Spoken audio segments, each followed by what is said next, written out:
Obviously, I think conservatives want universities to, A, prepare their students, and students are going to be, in the real world, confronted with all sorts of thoughts, and they should be prepared for that. So a good university would have some level of intellectual diversity.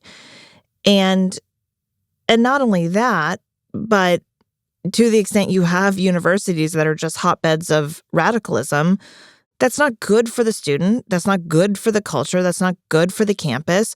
But at the same time, I think we all acknowledge that the federal government's role in policing that is necessarily limited in the sense that we don't want the next administration to come in and say, well, actually, this is the mix that I think is the best. I think, obviously, we saw in the Obama administration and to some degree in the Biden administration, right, Democratic administrations were very comfortable using some of the same levers the Trump administration is using to push college campuses in particular directions on how to handle sexual assault and how to handle transgender issues and so on.